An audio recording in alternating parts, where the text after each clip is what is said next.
तो पिछले पार्ट के एंड में हमने देखा कि जेजे के ऊपर जो करप्शन का केस लगा था उसकी पहली सुनवाई के लिए वो कोर्ट आया होता है और ली और जिना की टीम भी वहां पर पहुंच जाती है। एंड इस पार्ट की शुरुआत में मोजो पेनी को कॉल करता है क्योंकि उसकी गवाही से ये केस और स्ट्रांग हो जाएगा और जेजे को सजा जरूर मिलेगी। पर कॉल लगता ही नहीं दोस्तों, क्योंकि पेनी का फोन तो उसके पास है ही नहीं और उसे एक दूर दराज के किसी हॉस्पिटल में, आपको पता है ना, नेल ने बंदी बनाकर रखा हुआ है। और मोजो ने पेनी को जो ट्रैकर वाला ब्रेसलेट दिया था उसे पेनी ने हाथ में पहना था। उसका बटन ऑन करके वो अपनी लोकेशन मोजो को बताना चाहती है, लेकिन उसके दोनों हाथ इतने कस के बंधे हुए हैं कि वो कुछ नहीं कर पाती। एंड यहाँ कोर्ट की वेटिंग रूम में वो इंडिपेंडेंट कैंडिडेट बैठा होता है जिसे दोस्तों हम डेनिस कहेंगे, ठीक है। ली और जिना उससे मिलते हैं और कहते हैं कि सुनो, अगर तुमने कोर्ट में हमारे पक्ष में गवाही दी तो तुम्हारी जेल में होने के बावजूद हम तुम्हारे परिवार को एक बहुत बड़ी रकम देंगे। और वो कहता है जेजे ने भी मुझे यही लालच दिया था, अब बताइए कि आप में और उसमें फर्क क्या है। इस पर ली कहता है कि अच्छा, तो क्या तुम बिना पैसे लिए मेरा काम कर दोगे? बताओ, देखो मेरे पास तुम्हारे खिलाफ बहुत स्ट्रॉन्ग एविडेंस है, अगर तो मेरी बहुत बड़ी सजा मिलेगी। एंड दोस्तों ली ये सारी बातें जरा धमकाने वाले टोन में कहता है, तो जॉन कहता है कि ऐसे मत धमकाओ भाई, कहीं ये डर ना जाए। तब जॉन डेनिस से कहता है कि देखो तुम बस कोर्ट में सच बताओ और हमें कुछ नहीं चाहिए। यहाँ से वो कमरे के बाहर निकल जाते हैं, लेकिन तब जेजे कॉल करता है और वेटिंग रूम में टेबल के नीचे एक फोन रिंग करता है। दोस्तों ये भी जेजे की सेटिंग थी। डेनिस उसे उठाकर कॉल अटेंड करता है, लेकिन जेजे की आवाज को सुनते वो कहता है मैं तुम्हारी कोई भी बात नहीं सुनना चाहता, कहकर वो कॉल काटने वाला होता है। पर जेजे कहता है कि अगर तुमने कॉल काटा तो फिर तुम बहुत पछताओगे, सुन लो मेरी बात। थोड़ी देर के बाद तुम्हें एक और कॉल आएगा, अगर तुमने उस कॉल को नहीं उठाया तो सोचो तुम्हारी जिंदगी गई। इस धमकी के साथ जेजे कॉल काट देता है। अगले ही 1 मिनट में एक और कॉल आता है, लेकिन वो किसका कॉल है ये फिलहाल नहीं बताया जाता। दूसरी ओर दोस्तों जिना सुनवाई से पहले जरा नर्वस होती है। एंटी उसको हिम्मत देता है कि अरे इतना घबरा क्यों रही हो, हमारे पास तो बहुत ही स्ट्रॉन्ग एविडेंस है, मैं जानता हूँ तुम कोर्ट में जेजे की धज्जियां उड़ाकर रख दोगी। कहकर वो जिना को एक स्कार्फ पहनाता है और कहता है तुम्हें याद है जब तुम मेरी सेक्रेटरी थी तो तुम मुझे टाई पहनाया करती थी, और पता है तब मुझे बहुत ही रिलैक्स फील होता था, इसीलिए अब तुम्हें रिलैक्स करवाने के लिए मैं ये स्कार्फ पहना रहा हूँ। कोई आपत्ति तो नहीं है ना तुम्हें? दोस्तों जिना के चेहरे पर एक अच्छी सी स्माइल आ जाती है और वो जरा कॉन्फिडेंट हो जाती है। इनकी दोस्ती और अंडरस्टैंडिंग देखकर तो दोस्तों यहाँ ली को कुछ कुछ होने लग जाता है। चलिए अगले सीन में आ जाइए। जेजे एंड्रयू से कहता है कि लगता है तुम जिना के साथ बहुत खुश हो बेटा, पर तुम गलत रास्ते पे जा रहे हो। एंड्रयू कहता है कि अच्छा, आप जैसे मॉन्स्टर के साथ रहने से ज्यादा खतरनाक रास्ता कुछ हो सकता है क्या? जेजे कहता है तो ठीक है, असली मॉन्स्टर को तो तुम अब देखोगे बेटा। एंड ये कहकर वो चला जाता है। यहाँ एंड्रयू भी कंफ्यूज होता है कि हमारे पास इसके खिलाफ इतने सारे एविडेंस है, पर यह है कि जरा भी नर्वस नहीं लग रहा। सुनवाई शुरू होती है और सरकार की तरफ से जिना जेजे से सवाल करना शुरू करती है। वो पूछती है कि बताइए, क्या आप पर जो इल्जाम लगा है कि आपने इलेक्शन जीतने के लिए डेनिस नाम के इंडिपेंडेंट कैंडिडेट को $2.5 मिलियन रिश्वत देकर अपनी पार्टी में शामिल किया था, क्या आप इस इल्जाम को कबूल करते हैं? देखिए दोस्तों वो क्या कहता है मैंने किसी को रिश्वत नहीं दी। हाँ, पर मैं नहीं जानता ये इल्जाम आप मुझ पर लगा क्यों रही है, क्या इसीलिए कि आपको शक है कि मैंने आपके भाई का कत्ल किया? देखिए आपसे जो सवाल पूछा जाए सिर्फ उसी का जवाब दीजिए, केस की दिशा को मोड़ने की कोशिश मत कीजिए। जेजे कहता है तो और मैं क्या बताऊं, आपका सवाल ही ऐसा लगता है जैसे कि आप किसी पर्सनल रिवेंज के लिए मुझे टारगेट कर रही है, एक बेगुनाह को गुनहगार साबित करने की कोशिश कर क्यों रही है आप? दोस्तों जिना गुस्से में उस पर चिल्ला देती है और जज जिना को वार्न करते हैं कि केस के सिलसिले में जो पूछना है सिर्फ वही पूछो, और मिस्टर जेजे जो पूछा जाए सिर्फ उसी का जवाब दीजिए। जेजे कहता है कि इनके पास मेरे खिलाफ कोई एविडेंस नहीं है, बेवजह मुझ पर इल्जाम लगा रही है। जिना कहती है एविडेंस है, और इस बात को खुद डेनिस ने कबूल कर लिया है। वो डेनिस से पूछती है कि आपने जेजे से रिश्वत ली थी ना, पर वो कहता है नहीं, इन्होंने मुझे पैसे नहीं दिए थे। बस दोस्तों जिना चौंक कर पूछती है ये क्या कह रहे हैं आप, कहीं आप किसी की धमकी से डरकर ऐसा स्टेटमेंट तो नहीं दे रहे? तब जेजे कुछ सोचने लगता है और फ्लैशबैक में दिखाते हैं दोस्तों कि डेनिस को जो दूसरा कॉल आया था वो वीडियो कॉल था जिसमें उसकी वाइफ और बेटी होती है। उन्हें देखकर डेनिस बहुत खुश हुआ था, लेकिन फिर पता चला कि दोनों बॉडीगार्ड के साथ हैं। ये भी जेजे की धमकाने वाली चाल थी कि अगर तुमने कोर्ट में मेरे खिलाफ कुछ बोला तो तुम्हारा परिवार जिंदा नहीं बचेगा। उसके बाद जेजे ने डेनिस को धमकाया था कि समझदार को इशारा काफी है बेटा, और मुझे पता है कि तुम समझदार हो, तो अब कोर्ट में जो कहना है कह लेना। एंड उसी की धमकी की वजह से डेनिस कोर्ट में ये स्टेटमेंट दे रहा है दोस्तों। जिना के हर सवाल का वो ना में जवाब देता है। ली की टीम के सभी लोग चौंक जाते हैं कि ये पासा तो पलट ही गया। इतने में जेजे अपने लॉयर को एक आइडिया देता है और वो डेनिस से पूछता है कि एक बात बताओ, जब तुम जेल में थे तो क्या तुम्हें अपनी जान को लेकर डर लगा था कि जेजे तुम्हें कभी मार डालेगा? दोस्तों इसका भी वो ना में जवाब देता है। अब जिना जज से कहती है कि माय लॉर्ड, जेजे के खिलाफ एक और एविडेंस अभी आता ही होगा। जेल में उसने अपने आदमी से कहकर डेनिस के इंजेक्शन में जहर मिलाया था, खुशकिस्मती से वो पकड़ा गया, वरना डेनिस तो आज जिंदा नहीं बचता। इतने में जॉन उस इंजेक्शन की लैब रिपोर्ट लेकर आ जाता है। जिना उसको खोलकर देखती है तो एकदम चौंक जाती है, क्योंकि उसमें लिखा है कि उस इंजेक्शन में कोई भी जहर नहीं मिला था, वो एक नॉर्मल इंजेक्शन था। सोचिए दोस्तों, जिना का सबसे इंपॉर्टेंट एविडेंस इस तरह फेल हो गया तो उसकी क्या हालत हुई होगी। उसके पक्ष का हर एविडेंस फेल हो रहा था। तो अगली सुनवाई 4 दिन के बाद होगी, ये कहकर जज कोर्ट को डिसमिस कर देते हैं। और अब यहाँ जेजे का हौसला इतना बढ़ जाता है कि बाहर आकर वो जिना को चिढ़ाता है कि एक इनोसेंट आदमी पर और कितने इल्जाम लगाओगे तुम, मेरी मानो ये केस छोड़ दो। अब जिना मोजो से कहती है कि अगर हमें अगली सुनवाई में कुछ हद तक जीतना है ना, तो पैनिक आना बहुत जरूरी है। उसे कैसे भी करके हमें ढूंढना होगा। क्या आप उसको ट्रेस कर पाए? मोजो कहता है कि हाँ, उसका फोन तो नॉट रीचेबल आ रहा है, वैसे उसका ट्रैकिंग डिवाइस भी ऑन नहीं है, पता नहीं किस हालत में होगी, पर हाँ मैं पूरी कोशिश कर रहा हूँ उसको ढूंढने की। और ये बात ली सुन लेता है और मोजो को अकेले में ले जाकर पूछता है कि तुम अपने जिस एजेंट की बात कर रहे थे, क्या वो पैनी है? मोजो घबरा जाता है कि ली को आखिरकार पता चले गया, पर वो मान ही लेता है कि हाँ, वही जेजे के साथ रहकर हमारी मदद कर रही थी और वो कोरिया छोड़कर नहीं गई थी। ली भड़क जाता है कि तुमने ऐसा क्यों किया? अगर उसे कुछ हो जाएगा तो उसकी जिम्मेदारी कौन उठाएगा बताओ? मोजो कहता है कि तुमने तो उसे कोरिया से जाने के लिए कह दिया था, लेकिन वो तुम्हारी मदद करना चाहती थी। उसने मुझसे बहुत विनती की, इसलिए मैंने उसकी बात मान ली। ली दोस्तों इस पर चिल्ला देता है कि उसकी इतनी हिम्मत कि एक तो मैंने उसको जिंदा छोड़ा, पर वो हमारे रूल्स के खिलाफ जाकर यहीं पे रुकी थी, बताओ। और आपने मुझे बताना भी जरूरी नहीं समझा। जल्दी पैनी का पता लगाइए, वरना हम सब मुसीबत में फंस जाएंगे। दूसरी ओर दोस्तों, जेजे पैनी के पास जाता है तो देखता है कि उसने अपने हाथ खोलने की कोशिश की है। वो कहता है कि अरे तुम कुछ भी कर लो, पर यहाँ से बाहर जा ही नहीं सकती, और जब ये केस खत्म होगा तो जानती हो तुम्हारे साथ क्या करूंगा मैं? तुम्हें ले जाकर ली को सौंप दूंगा। अब मैंने सुना है कि ली ने तुम्हें जान से मारने का ऑर्डर दिया था, लेकिन फिर भी तुम्हें जिंदा छोड़ दिया उसने, और तुम्हें कोरिया से निकल जाने को कहा था, तुम्हें याद होगा? तो अब अगर वो तुम्हें देखेगा तो जरूर मार डालेगा।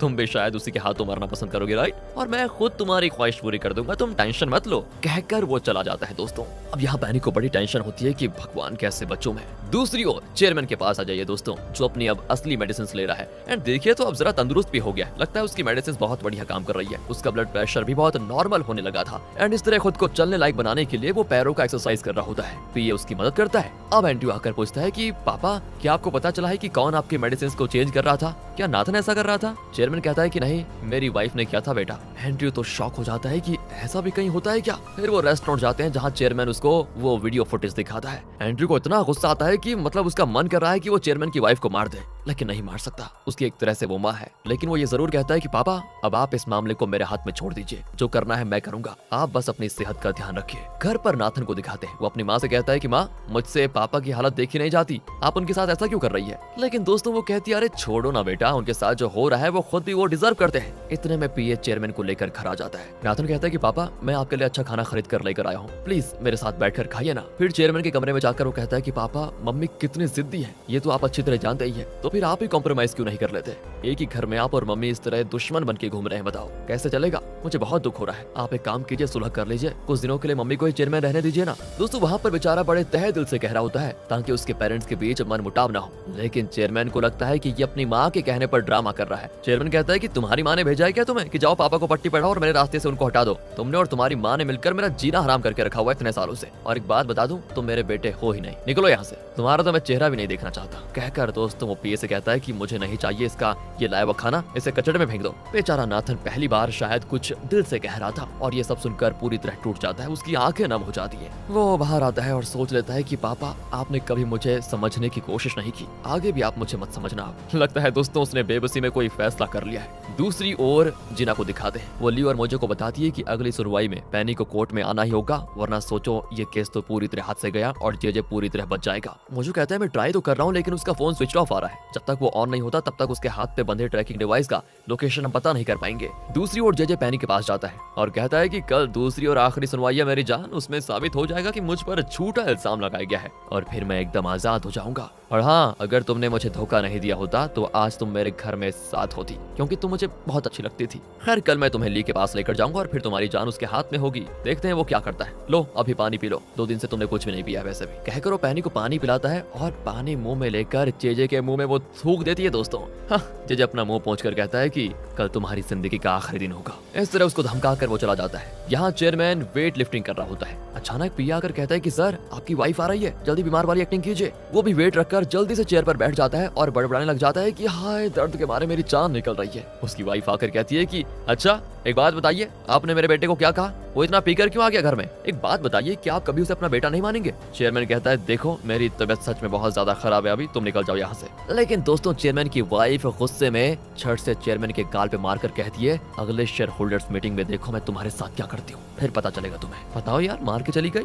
चेयरमैन तो पागल की तरह हंसने लगता है कि देखो मेरी बेबसी, मुझे अपनी वाइफ से मार खानी पड़ रही है। दूसरी ओर एंड्रयू नाथन के असिस्टेंट को बुला भेजता है और कहता है कि मेरे पापा की सेहत के साथ जो खिलवाड़ किया गया है उसे षड्यंत्र में तुम भी शामिल हो ना। एंड अब वो घबरा जाता है और कहता है, सर ये आप क्या कह रहे हैं? देखो बनो मत, मेरे पास प्रूफ है कि चेयरमैन की वाइफ के कहने पर ही तुमने पापा के मेडिसिन को चेंज किया था। वो दोस्तों डर के मारे एंड्रयू के पैर पकड़ लेता है कि प्लीज सर किसी को मत बताइए, मेरी जिंदगी बर्बाद हो जाएगी। एंड्रयू कहता है, ठीक है, अगर तुम चाहते हो कि मैं किसी को ना बताऊं तो उस दिन जिन शेयर होल्डर्स को चेयरमैन की वाइफ ने मेरे खिलाफ भड़काया था उन्हें कॉल करके कहो कि चेयरमैन की वाइफ उनसे बात करना चाहती है। एंड वो भी डर के मारे उन सभी को मीटिंग रूम में बुला लेता है। वो सभी तो चेयरमैन की वाइफ को एक्सपेक्ट कर रहे थे, लेकिन वहाँ एंड्रयू की एंट्री होती है। वो पूछते हैं कि तुम यहाँ पर क्यों आ गए? एंड्रयू कहते हैं, वो तो मैं बाद में बताऊंगा, पर आप सब एक बात बताइए कि इस कंपनी में इन्वेस्ट करने के पीछे आपका मकसद क्या था? आपका सबसे बड़ा डर क्या है डोडो ग्रुप को लेकर? एक आदमी कहता है कि हम चाहते हैं कि डोडो ग्रुप का शेयर वैल्यू ऊपर जाए, कंपनी तरक्की करे और हमें ज्यादा से ज्यादा मुनाफा मिले। उसके लिए जो करना होगा वही हम करेंगे। एंड्रयू कहता है, अच्छा ये बात है, तब तो आपको शेयर होल्डर्स मीटिंग में चेयरमैन की वाइफ को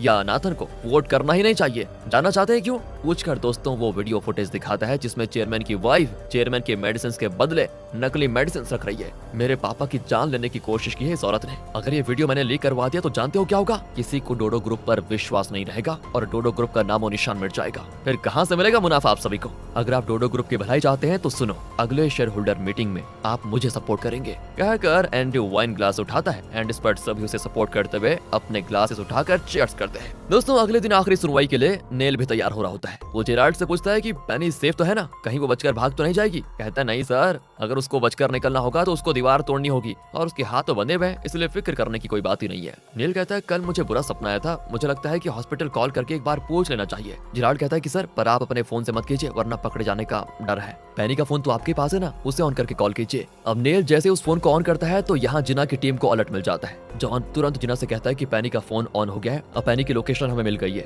दोस्तों वो उस नंबर पर कॉल करते हैं तो नेल अटेंड करता है एंड उसकी आवाज को सुनते ही जॉन पहचान जाता है कि जरूर ये नेल है और उसी ने पेनी को किडनैप करके रखा हुआ है। वहाँ पेनी को दिखाते हैं उसने रस्सी खींच कर उसको ढीला कर दिया था और अपने हाथ निकाल लिए थे। हालांकि उसके हाथों में चोट भी आ गई थी। वो अपने ब्रेसलेट के ट्रैकिंग डिवाइस को ऑन करने में सफल हो जाती है। दोस्तों यहाँ ली को भी पता चल जाता है कि पेनी नेल के कब्जे में है। इतने में मोजू आकर उसे पेनी का लोकेशन बताता है तो ली कहता है कि वो हॉस्पिटल से बहुत दूर है, सड़क से गए तो हम उसे वक्त पर कोर्ट पर नहीं ला पाएंगे, हमें हेलीकॉप्टर में जाकर उसको लाना होगा। लेकिन उस हॉस्पिटल में हमें अलाउ नहीं किया जाएगा ना, इसलिए आप वहाँ के लोकल पुलिस स्टेशन को कॉल कीजिए कि उस हॉस्पिटल में एक कत्ल हुआ है और हम भी पुलिस के साथ हॉस्पिटल के अंदर चले जाएंगे। मैं अभी हेलीकॉप्टर का इंतजाम करता हूँ। इस तरह दोस्तों एक ही मिनट में ली झट से पूरी प्लानिंग कर लेता है। यहाँ जिना और जॉन सोच लेते हैं कि बस जब तक पेनी ली को कोर्ट नहीं लाता तब तक इन्हें किसी तरह कोर्ट की प्रोसीडिंग्स को खींचना होगा, यानी मतलब एक्सटेंड करना होगा फालतू की बातें कर करके। उसके लिए इनको कोई चाल चलनी होगी। और इनके प्लान से एकदम बेखबर जे जिना से कहता है कि अच्छा एक बात बताओ, अब तो तुम्हारे पास कोई एविडेंस नहीं होगा।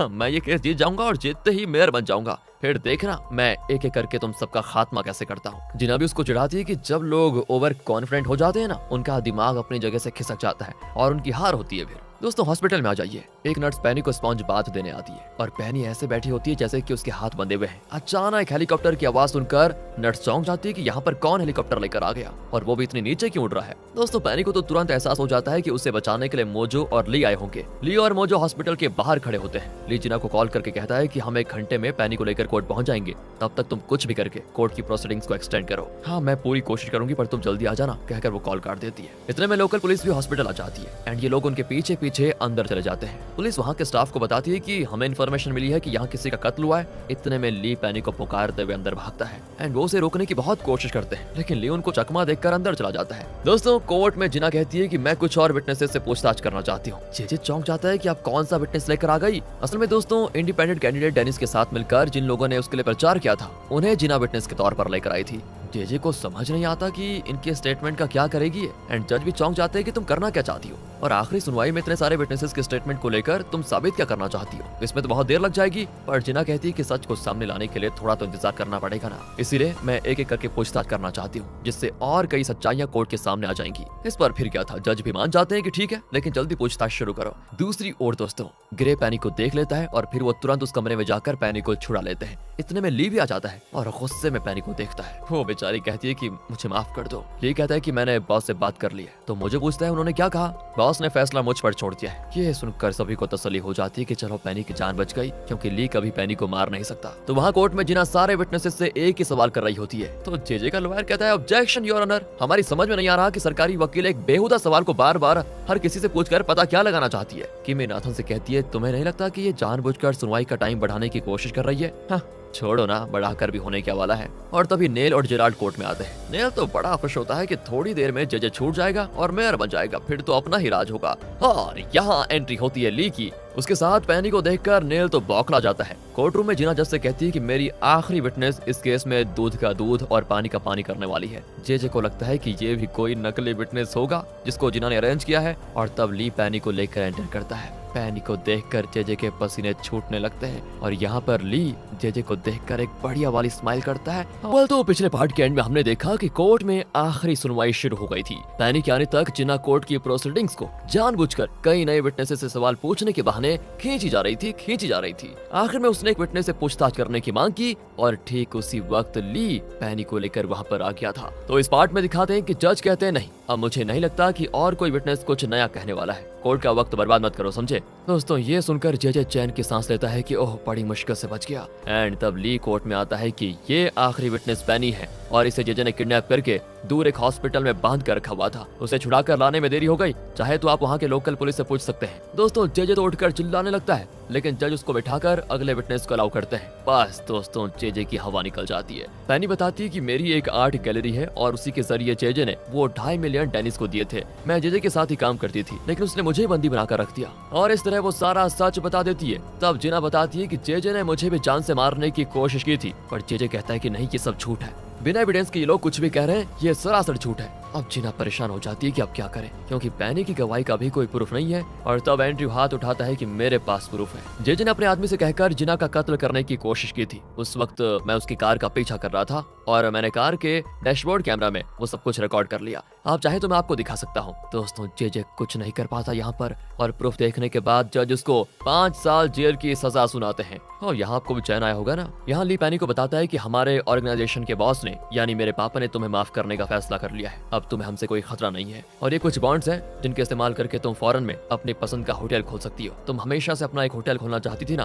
दोस्तों पेनी को ली का शुक्रिया अदा करने के शब्द नहीं मिलते। वो अभी भी ली को बहुत चाहती है। वो कहती है कि तुम्हें कभी भी अगर मेरी जरूरत पड़े तो मुझे बुला लेना, मैं तुरंत आ जाऊंगी। कहकर वो थोड़ा दुखी होकर वहाँ से जाती है, क्योंकि वो ली से दूर नहीं जाना चाहती थी। ली भी बहुत इमोशनल हो जाता है। शायद पेनी इस कहानी में दोस्तों दोबारा ना आए, इसलिए अगर उसके कोई फैंस हैं तो कमेंट्स में जरूर बताना वो कैसी लगी आपको। और जब जेजे और उसके बॉडीगार्ड को जेल ले जाने के लिए बस में चढ़ाया जाता है तो वहाँ पर ली आ जाता है। थोड़े एटीट्यूड के साथ कहता है कि क्यों अंकल, देखा ना आपने वक्त कितनी जल्दी बदलता है। उस दिन मैं जेल में जा रहा था और बताओ आप मुझे इसी तरह मिलने के लिए आए थे, और एक आज का दिन है जब आप पासा ही नहीं पलट पाए, क्योंकि पासा तो मैंने पलट दिया। लेकिन दोस्तों ये जेजे है ना, इसके अंदर अक्कड़ अभी भी रहती है। कहता है कि खेल अभी खत्म कहाँ हुआ है, मैं वापस आऊंगा और तब दिखाऊंगा तुम्हें कि मैं क्या हूँ। दूसरी ओर दोस्तों वो एंड्रयू को देखकर धमकाता है कि इस लड़की के लिए तुमने मुझे धोखा दे दिया, तुम्हें भी देख लूंगा मैं, कहकर वो बस में चढ़ जाता है। अगले सीन में ली, जिना और एंड्रयू अपनी जीत सेलिब्रेट कर रहे होते हैं। जिना कहती है कि अभी हमें जेजे की कंपनी के कई घोटालों का पर्दाफाश करना है। मनी लॉन्ड्रिंग, टैक्स एविजन जैसे कई केसेस में जेजे को हम और भी फंसा सकते हैं,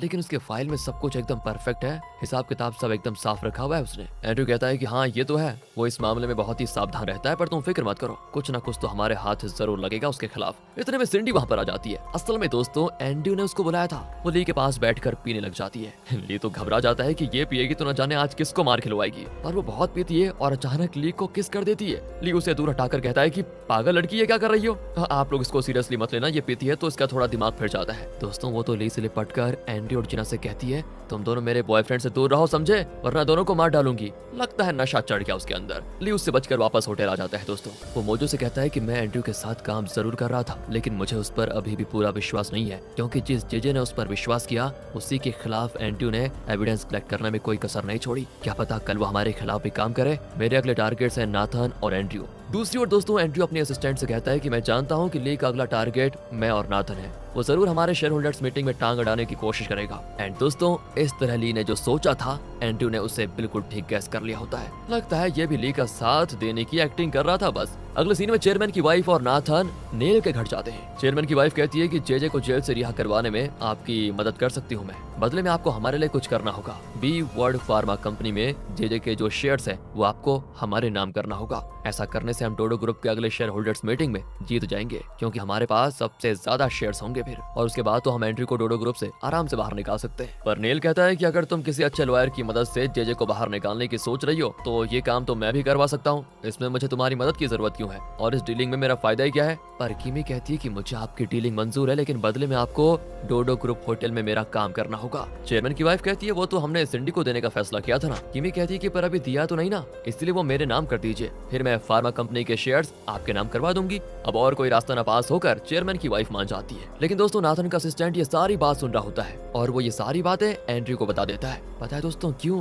क्योंकि जो ये नाथन का असिस्टेंट है ना, असल में अब ये एंड्रयू का आदमी बन गया है, क्योंकि एंड्रयू के पास इसका वो वीडियो है जिसमें इसने चेयरमैन के मेडिसिन चेंज किए थे। तो अब एंड्रयू अपना एक सीक्रेट सेफ खोलता है जिसके अंदर बी वर्ड कंपनी का एक टॉप सीक्रेट फाइल होता है। बी वर्ड जेजे की वो फार्मा कंपनी है जो वैक्सीन प्रोड्यूस करने के लिए बनाई गई थी, और यहाँ जेल में जेजे सारे सेलमेट्स का खाना खुद खा रहा होता है। बाकी लोग बेचारे भूखे पेट उसको ताक रहे होते हैं। वो कहते तो हैं कि हमें भी खाना चाहिए, पर जेजे का बॉडीगार्ड उन्हें मारने लग जाता है कि मेरे बॉस के खाने के बाद जो बचेगा वही चाट लेना तुम लोग। इतने में जेल का गार्ड आकर कहता है कि तुमसे मिलने के लिए कोई आया है। अब जेजे सोच लेता है कि जरूर कोई मुझे रिलीज करवाने के लिए आया होगा, और वहाँ पर एंड्रयू बैठा होता है। जेजे तो उससे चिढ़ जाता है कि मुझे फंसाकर मिलने क्यों आ गए। अब एंड्रयू कहता है कि अरे सर पहले बैठिए, तो अब आप वही करेंगे जो मैं कहूंगा। जेजे कहता है कि मुझे धमकाने की हिम्मत आ गई क्या तुम में? और तब एंड्रयू बी वर्ड के टॉप सीक्रेट फाइल को उसके सामने डालता है। उसमें हर छोटे से छोटा डिटेल होता है कि बी वर्ड कंपनी के लिए जेजे ने कितना करप्शन किया है, कितने टैक्स की चोरी की है, कौन कौन से घोटाले किए हैं। एंड्रयू हंसकर कहता है कि अगर सोच लो मैंने इसको लीक कर दिया तो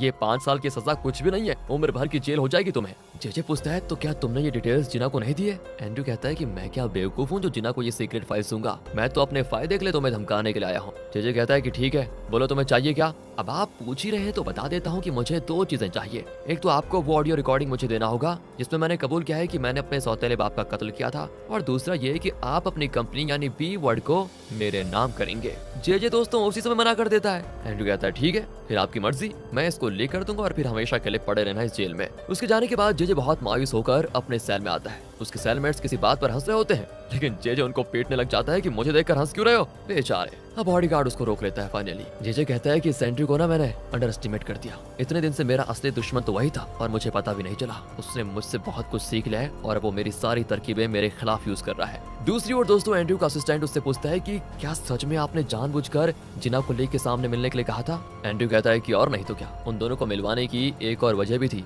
असल में ली के सर के अंदर एक बुलेट है, और जब भी ली को जिना की याद आती है तो उसे बहुत दर्द होता है, और मैं जानता हूँ कि जिना ये कभी नहीं चाहेगी कि ली को ऐसी तकलीफ हो। वो ली को खुश रखने के लिए कोई भी कुर्बानी दे सकती है, अपने प्यार की भी कुर्बानी दे सकती है, इसीलिए वो खुद ली के दिमाग से अपनी सारी यादें मिटाने के लिए देखा राजी हो गई। अब ली को कभी उसकी याद आएगी नहीं और अब जिना सिर्फ मेरी होकर रहेगी। ये था मेरा मास्टर प्लान, वो भी सफल हो गया है। अब तो मैं आसानी से जिना को पा सकता हूँ। इस तरह दोस्तों वो अपना ये मास्टर प्लान रिवील करता है। यहाँ ग्रे को दिखाते हैं जो ली को बताता है एंड्रयू जेजे से मिलने जेल गया था, जरूर दोनों कुछ मिलकर प्लान कर रहे हैं। ली कहता है कि हम सिंडी को उसके खिलाफ यूज करेंगे, देखते हैं क्या होता है। तो अगले सीन में वो सिंडी के साथ डिनर कर रहा होता है और कहता है कि अब मैं तुम्हें एक बिजनेस देने वाला हूँ। पर दोस्तों वो एकदम सही सवाल पूछती है कि अगर तुम्हें मुझे बिजनेस देना ही था तो उस शिपिंग कॉन्ट्रैक्ट को मेरे नाम से साइन क्यों नहीं करवाया? ली की बोलती बंद हो जाती है कि अब मैं इसका क्या जवाब दूं। फिर भी वो बिना सर पैर के कुछ रीजंस बताता है कि देखो शिपिंग कॉन्ट्रैक्ट में लाइफ इंश्योरेंस मिलना बहुत मुश्किल है, अगर तुमने साइन किया होता तो बिना इंश्योरेंस के अगर पैसेंजर्स मर गए तो तुम्हें अंदर कर देते वो लोग, इसीलिए मैंने वो एंड्रयू को दे दिया ताकि वो फंस जाए। सिंडी कहती है वो छोड़ो, अब ये बताओ कि मुझे कौन सा काम देने वाले हो? ली पूछता है कि बी वर्ड कंपनी में तुम्हारे कुछ शेयर्स हैं, है ना? हाँ है, पर उसके बारे में तुम क्यों पूछ रहे हो? ली कहता है कि तुम्हें उन शेयर्स को मेरे साथ मैनेज करने के लिए एक एग्रीमेंट पे साइन करना होगा। सिंडी कहती है कि उतना बड़ा फैसला तो मैं अकेले थोड़ी ना ले सकती हूँ। ली कहता है कि तुम ये बताओ कि तुम्हें चाहिए क्या, वो मैं करने को बिल्कुल तैयार हूँ। एंड इस पर वो कहती है कि तुम इस डोडो ग्रुप होटल को मेरे नाम करवाने में मेरी मदद करो, फिर मैं बी वर्ड के शेयर्स को तुम्हारे साथ मैनेज करने के लिए एग्रीमेंट पे साइन कर दूंगी। ली कहता है तो ठीक है, तुम वो एग्रीमेंट तैयार कर लो। सिंडी भी अपना एग्रीमेंट तैयार करके लेकर आ जाती है, जिसमें लिखा होता है कि अगर ली ने अपना वादा नहीं निभाया जो उसने सिंडी से किया तो ली को सिंडी से शादी करनी पड़ेगी और आखिरी दम तक उसके साथ रहना होगा। सभी चौंक जाते हैं दोस्तों कि ये कैसा एग्रीमेंट है, पर ली उस पर तुरंत साइन कर देता है। सिंडी भी बड़ी खुश होती है। दूसरी ओर ली नाथन को कॉल करता है कि मुझे तुम्हारे साथ बिजनेस करना है, मीटिंग अरेंज करो। नाथन सोचता है ये क्या है, पर खुश भी हो जाता है कि सिंडी ने किसी तरह लगता है ली को डोडो ग्रुप के साथ बिजनेस करने के लिए कन्विंस कर लिया है। एंड वो मीटिंग में आ जाता है। वहाँ सिंडी को देखकर वो आंख मारता है हल्की सी। सिंडी कहती है कि तुम्हें क्या हो गया है, आंख क्यों मार रहे हो? वो कहता है कि अरे मैंने आंख थोड़ी न मारी थी, वो असल में मेरी आंखों में धूल चली गई थी। फिर वो पूछता है कि बात बताओ, मुझे किस बिजनेस के सिलसिले में बुलाया गया है? तभी ली आकर कहता है कि फिलहाल तो मेरे पास बी वर्ड के उन शेयर्स को मैनेज करने का हक है जो सिंडी के नाम पर है। अगर मैं वो शेयर्स तुम्हें दूंगा तो बदले में मुझे डोडो ग्रुप होटल के तुम कितने शेयर्स दोगे बताओ? नाथन चौंक जाता है दोस्तों पूरी तरह। अब दूसरी ओर मोजो एंड्रयू से ये डीलिंग कर रहा होता है कि ली के पास सिंडी के बी वर्ड शेयर मैनेज करने के राइट्स हैं, इसलिए वो बी वर्ड के शेयर्स तुम्हें देना चाहता है। बदले में तुम डोडो ग्रुप होटल के कितने शेयर्स देने को तैयार हो उसको बताओ। एंड्रयू पूछता है तो ली हमारे बिजनेस में दखल क्यों दे रहा है? मोजो कहता है कि बिजनेस तो बिजनेस है, इसकी वजह भी सिर्फ बिजनेस है। यहाँ नाथन कहता है कि मैं तुम्हें 2 लाख शेयर दूंगा। ली कहता है कि एंड्रयू ने तो और भी ज्यादा शेयर देने की बात की थी। नाथन कहता है तो क्या वो भी इस डीलिंग में शामिल है? फिर तो मैं 5 लाख शेयर देने को तैयार हूँ। सिंडी भी चौंक जाती है कि ये क्या मजाक है, अगर मम्मी को पता चल गया तो तुम्हें जिंदा नहीं छोड़ेंगी वो। नाथन कहता है कि उन्हें तो मैं मैनेज कर लूंगा, लेकिन किसी भी कीमत पर ये डीलिंग एंड्रयू के हाथ में नहीं जानी चाहिए। एंड इस तरह वो डोडो ग्रुप होटल के 5 लाख शेयर्स ली को देने के लिए मान जाता है। डीलिंग होने के बाद वो खुशी के मारे ली को हाथ देता है कि ये बिजनेस डीलिंग हमारी दोस्ती की शुरुआत है। पर ली कहता है कि नहीं, ये दोस्ती के लिए नहीं था, ये सिर्फ बिजनेस के लिए है। लेकिन नाथन खुशी खुशी में निकल जाता है। अब सिंडी तो अलग ही खुश होती है कि बी वर्ड में मेरे नाम के कितने कम शेयर के बदले तुमने 5 लाख शेयर एक्सचेंज कर लिए। ली यू आर ग्रेट। ली कहता है कि अगर तुम्हें इस कंपनी की वारिस बनना है तो मेरी हर बात माननी पड़ेगी। दूसरी ओर दोस्तों जेल में सब जेजे को देखकर फुसफुसा रहे होते हैं। बॉडीगार्ड कहता है कि सर जरा ध्यान से रहिएगा, मुझे तो कुछ गड़बड़ लग रही है। जेजे कहता है कि वैसे भी यहाँ मेरा कौन कुछ बिगाड़ पाएगा। कहकर वो बाथरूम जाता है और बॉडीगार्ड भी उसके साथ जाने लग जाता है। पर कहाँ यार, इतने में जेल का गार्ड उसको बुलाता है तो बॉडीगार्ड उसके पास जाता है। एंड यहाँ बाथरूम में कुछ कैदी जेजे के सर पर मार कर उसे गिरा देते हैं दोस्तों। अगले सीन में नेल और किमी उससे मिलने आते हैं। उसके सर पर पट्टी देखकर किमी पूछती है ये क्या हो गया तुम्हें? जेजे कहता है कुछ नहीं, जब मैं लॉयर था ना तो मैंने कई गुंडों को जेल भिजवाया था, बस वही सब इस जेल में है, उन्होंने मुझे मारा। अच्छा ऐसा है, तो तुम चाहो तो हम तुम्हें दूसरे जेल में ट्रांसफर करवा दे क्या? वो कहता है नहीं, मैं यहीं पर ठीक हूँ। नील कहता है तुम फिक्र मत करो, जल्दी मैं तुम्हें यहाँ से छुड़वा दूंगा, पर बदले में चेयरमैन की वाइफ तुम्हारे बी वर्ड कंपनी के शेयर्स मांग रही है, ये रहा उसका एग्रीमेंट। एंड ये बात सुनकर अब जेजे चौंक जाता है। पर किमी कहती है कि फिक्र मत करो, बदले में वो हमें डोडो ग्रुप होटल देने को तैयार है। एंड इस पर जेजे मान जाता है और एग्रीमेंट पर साइन कर देता है। देख रहे हो दोस्तों क्या घिचपिच चल रही है, खिचड़ी। दूसरी ओर चेयरमैन जिना के ऑफिस आता है क्योंकि वो चेयरमैन की प्रॉपर्टी डॉक्यूमेंट्स वगैरह देख रही है और चेयरमैन की वाइफ ने उसके मेडिसिन को चेंज करके उसकी जान लेने की जो कोशिश की है वो केस भी चेयरमैन जिना को देता है। अब जिना बताती है कि कानून के अनुसार अगर देखें तो अगर आपकी वाइफ आपको डाइवोर्स देने पे मजबूर करती है तो आपने उनके नाम पर जो प्रॉपर्टी ली है वो सब उन्हें आपको वापस देना होगा। अब मेडिसिन चेंज करके उन्होंने आपकी जान लेने की जो कोशिश की ये भी उसी कानून के तहत आता है, इसीलिए अब उनके नाम पर जो प्रॉपर्टीज है वो सब आपके नाम हो जाएंगी। चेयरमैन कहता है कि वाह बहुत बढ़िया बात कही तुमने, वक्त आने पर मैं इस कानून का इस्तेमाल जरूर करूंगा। एंड्रयू कहता है कि पापा आज आप एक फैमिली टुगेदर अरेंज कीजिए, मैं जानना चाहता हूँ कि किसके पास किस कंपनी के कितने शेयर्स हैं। चेयरमैन मान जाता है। घर पर वो व्हील चेयर पर अपनी एक्टिंग जारी रखता है। उसकी वाइफ पूछती है कि इस हालत में तुम कहाँ घूम रहे हो? चेयरमैन कहता है तुम्हें उससे क्या, आज मैंने एक फैमिली गेट टुगेदर रखा हुआ है। एंड इस पर वो भड़क जाती है कि किससे पूछ कर रखा है तुमने? शेयर होल्डर्स मीटिंग मुझे जीतने तो दो, फिर देखना मैं तुम्हें कैसे इस घर के बाहर धक्के मार कर निकालती हूँ। एंड इस तरह वो बड़बड़ा कर चली जाती है दोस्तों। पर चेयरमैन और पीए जानते हैं कि असल में कौन इस घर से जाने वाला है। उस रात गेट टुगेदर में एंड्रयू, नाथन, चेयरमैन की वाइफ सब बैठे होते हैं। जिना को देखकर चेयरमैन की वाइफ पूछती है ये यहाँ क्यों आई, ये तो हमारी फैमिली मेंबर नहीं है ना? एंड्रयू कहता है कि जिना डोडो ग्रुप की नहीं इस फैमिली की भी लीगल एडवाइजर है, इसलिए उसका यहाँ आना जरूरी है। इतने में सिंडी आ जाती है, लेकिन वो ली को साथ लेकर आई थी। पर चेयरमैन तो अपने कमरे में एकदम मग्न होकर कप नूडल्स खा रहा होता है, जैसे कि उसे इस गेट टुगेदर के बारे में कुछ याद ही नहीं। ये कहता है कि सर सब वेट कर रहे हैं आपका। है मेरा वेट क्यों कर रहे हैं सभी? किसी का बर्थडे है क्या आज? चलो चलते हैं। कहकर वो उठकर जाता है। ये कहता है सर क्या कर रहे हैं, आपको व्हील चेयर में होना चाहिए, भूल गए क्या? वो भी कहता है कि हाँ अच्छा हुआ याद दिला दिया। अब दोस्तों उसकी हरकतों से पीए घबरा जाता है, लेकिन लगता है चेयरमैन अचानक सब कुछ भूला जा रहा है। फिर वो डिनर टेबल पर पहुंचता है। वहाँ नेल कहता है कि जेजे ने बी वर्ड में अपने शेयर्स को तुम्हारी वाइफ के नाम कर दिया है। इस पर एंड्रयू कहता है कि पापा आप फिक्र मत कीजिए, बी वर्ड में सिंडी के जो शेयर्स हैं उन्हें ली मैनेज कर रहा है और वो उन शेयर्स को मेरे नाम करेगा। पर दोस्तों उन शेयर्स को तो नाथन ने खरीद लिया था ना, इसीलिए वो बड़ा कॉन्फिडेंट होकर बैठा रहता है और कहता है कि उन शेयर्स को मैंने खरीद लिया है और बदले में डोडो ग्रुप होटल में मेरे जो शेयर्स हैं उन्हें मैंने सिंडी को दे दिया है। अब किमी बौखला जाती है कि डोडो ग्रुप होटल को तो मेरे नाम करने की बात हुई थी। इस पर चेयरमैन की वाइफ कहती है कि तुम फिक्र मत करो, होटल के बजाय मैं कोई और कंपनी तुम्हारे नाम कर दूंगी। लेकिन अब किमी चिढ़कर कहती है कि होटल नहीं देना है तो फिर कोई बड़ी कंपनी मेरे नाम करनी पड़ेगी, आपको याद रखना। दोस्तों इतनी देर इन लोगों की तू मैं सुन सुनकर चेयरमैन को बड़ा गुस्सा आता है और वो चिल्लाता है कि तुम लोगों की हिम्मत कैसे हुई मेरी प्रॉपर्टी को बंटवारा करने की। ये सब क्या तुम्हें मुफ्त में मिल रहा है? मैंने अपनी मेहनत से एक छोटे से लेवल पर बिजनेस शुरू किया था और खून पसीने से एक करके इतना बड़ा बिजनेस एम्पायर खड़ा किया है और तुम लोग तो ऐसे आगे हो जैसे तुम्हारा पूरा हक है इस पर। तब चेयरमैन की वाइफ थोड़ी ऊंची आवाज में कहती है दोस्तों और तुम क्यों इतना कर रहे हो? शेयर होल्डर्स मीटिंग तक तो तुम्हें इतनी बीमारी पड़ जाएगी कि बिस्तर से उठ भी नहीं पाओगे और फिर ये सारी प्रॉपर्टी मेरी हो जाएगी। एंड्रयू कहता है शेयर होल्डर्स मीटिंग हुई नहीं और आप खुद को बताओ विजेता घोषित करने पे लगी हैं। इनकी लड़ाई देखकर दोस्तों ली तो उठकर चला जाता है। फिर एक एक करके सभी निकलने लग जाते हैं और इतने में लगता है चेयरमैन फिर से सब भूल गया था। वो कहता है अरे केक कहाँ पर है? बर्थडे कैसे सेलिब्रेट करेंगे? केक क्यों नहीं लाए तुम? सभी चौंक जाते हैं कि इसको क्या हो गया और फिर वो उसको बेड पर सुला देते हैं। असल में दोस्तों डॉक्टर ने पीए को बताया था कि बहुत दिन गलत मेडिसिन का यूज करने से चेयरमैन को ऐसे साइड इफेक्ट्स हो सकते हैं जो अभी हाल ही में शुरू हुए हैं, जैसे कि अक्सर चीजों को भूलना हो गया। वहाँ चेयरमैन की वाइफ नेल और किमी को बताती है चेयरमैन को मानसिक तौर पर भी प्रॉब्लम्स होने लगी है, इसलिए शेयर होल्डर्स मीटिंग में मैं जीतूंगी और फिर सारी प्रॉपर्टी देखना मेरी होगी और मैंने जो आपको प्रॉमिस किया था ना वो जरूर दूंगी। यहाँ एंड्रयू ड्रिंक कर रहा होता है तो जिना उसके साथ होती है। वो इमोशनल होने की एक्टिंग करता है और कहता है पापा की तबीयत दिन प्रतिदिन बिगड़ती जा रही है। मुझे लगा कि मैं शेयर होल्डर्स मीटिंग में आसानी से ज्यादा वोट पाकर जीत जाऊंगा, लेकिन ये ली बीच में आ गया। जब मैं जेजे के साथ था ना तो उसके कहने पर मैंने ली को उस साइंटिस्ट फ्रेडी के कत्ल के केस में फंसा दिया था, शायद वो उसी का बदला ले रहा है मुझसे। जिना कहती है अरे फिक्र मत करो तुम, मैं ली से बात करती हूँ ना। दोस्तों यही तो एंड्रयू भी चाहता था और जिना ली से मिलने जाती है। जिना को देखते ही ली के चेहरे पे खुशी की लहर आ जाती है। वो कहता है तुम आई हो तो जरूर कोई इंपॉर्टेंट बात होगी। जिना कहती है कि मेरे लिए तुम्हारी एक छोटी सी मदद चाहिए, क्या तुम बी वर्ड के शेयर्स एंड्रयू को दे सकते हो? क्या?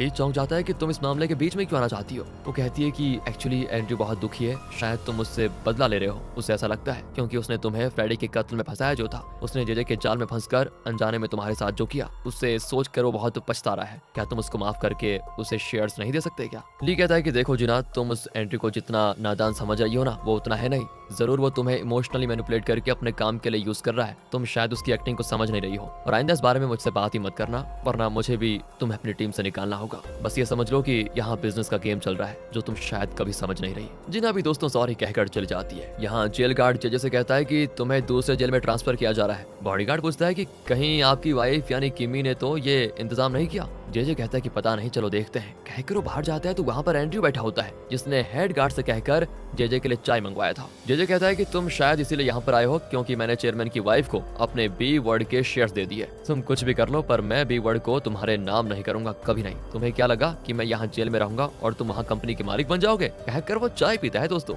एंड्रयू कहता है मुझे पता था, इसलिए मैंने तुम्हारी चाय में ये बेहोशी की दवा मिला दी। कुछ ही देर में दोस्तों जेजे बेहोश होकर गिर पड़ता है और उसकी आधी बेहोशी में एंड्रयू अपने एग्रीमेंट पर उसका थंब प्रिंट ले लेता है और अब बी वर्ड कंपनी एंड्रयू की हो जाएगी। वो कहता है कि इसी तरह तुमने कई लोगों की प्रॉपर्टी हड़प के रखी है ना, अब मैं तुम्हारी प्रॉपर्टी और बिजनेस हड़पने वाला हूँ। तुमने जिना की जान लेने की कोशिश करके अच्छा नहीं किया, ये उसी की सजा है। एंड्रयू के जाने के बाद जेजे को एक अलग सेल में बंद कर दिया जाता है। ली को बॉस का कॉल आता है कि हमने कोरिया और यूएस में MK2 वैक्सीन का पेटेंट खरीद लिया, इसलिए अब बी वर्ड कंपनी वो वैक्सीन बनाएगी भी तो मार्केट को हम ही डोमिनेट करेंगे। ये सुनकर ली बड़ा खुश होता है। दोस्तों अब जेल में तो जेजे के कानों में एंड्रयू की बातें गूंज रही होती है कि जिस तरह तुमने कईयों की प्रॉपर्टी छीनी उसी तरह मैं भी तुम्हारी प्रॉपर्टी छीन रहा हूँ, ये बात उसके दिमाग में गूंजती रहती है। तब ली उससे मिलने आता है और वो जेजे के लिए पिज्जा लेकर आया था। कहता है जब मैं जेल में था ना तो आप भी इस तरह मेरे लिए पिज्जा लेकर आए थे, ये लीजिए उधार बराबर हो गया आपका।